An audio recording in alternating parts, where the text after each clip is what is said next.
अवाजी समातुन ताई radio voice of Sindh London. मौसीक़ी जे उस्तादनि सां थियल ज़्यादती वारे मामले ते ख़ूबसूरत लेखिका सीमा अब्बासी लिखे थी। तालीम जो मक़सदु रुॻो निसाबी सरगर्मियुनि ताईं महदूद न हूंदो आहे, पर उनजो असल मक़सदु ॿारनि जी शख़्सियत, तख़लीक़ी सलाहियतनि ऐं इंसानी अहसासनि खे जाॻाइणु पिणु आहे।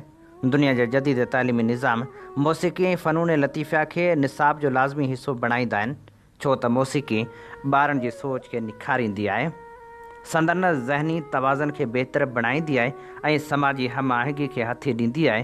पोइ बि इहो चयो वेंदो आहे त मौसीक़ी रूह जी ग़िज़ा थींदी आहे। असांजे स्कूलनि में बि मौसीक़ी जा उस्ताद मुक़ररु करण जो हुकूमती फ़ैसिलो हिकु ख़ुशि आईंदा क़दम हो, पर अफ़सोस उहो अमल मुकमिल थियण खां अॻु क़ानूनी पेचीदगियुनि ऐं इंतिज़ामी सुस्ती जो शिकार थी वियो आहे।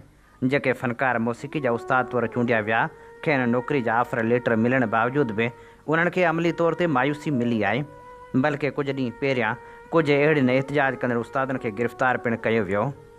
अहिड़ी महरूमी रुॻो फ़र्द जी न पर सॼे समाज जे तख़लीक़ी मुस्तक़बिल जी महरूमी आहे। जेकॾहिं हुकूमत मौसीक़ी जी अहमियत खे सम्झे हा त अपॉइंटमेंट खां अॻु सभु क़ानूनी घुरिजूं वक़्तु सिर मुकमिल करे हा, पर हाणे जॾहिं कोर्ट हुकूमती अमल खे क़ानूनी बुनियादनि ते रद्द कयो आहे, तॾहिं हुकूमत ते ज़िमेदारी वधीक वधी वई आहे।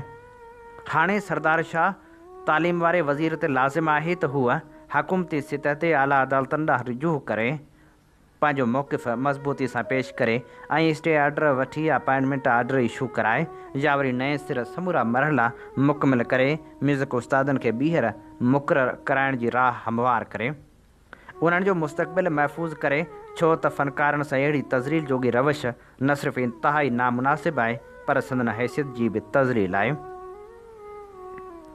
फ़नकारनि जो कबि मौसीक़ी खे अॻिते वधाइणु हूंदो आहे। अदालतनि जा दर खड़काइनि संदन ज़िम्मेवारी न हुजणु घुरिजे। हुकूमत खे घुरिजे त पाण सुप्रीम कोर्ट में वञी पंहिंजे माज़ी वारे कयल फ़ैसिले जो दिफ़ा करे ऐं मौसीक़ी जे उस्तादनि जे मुस्तक़बिल खे यकीनी बणाए।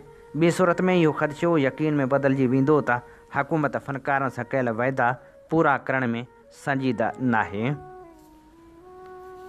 अवाजी समातुन ताई radio voice of Sindh London.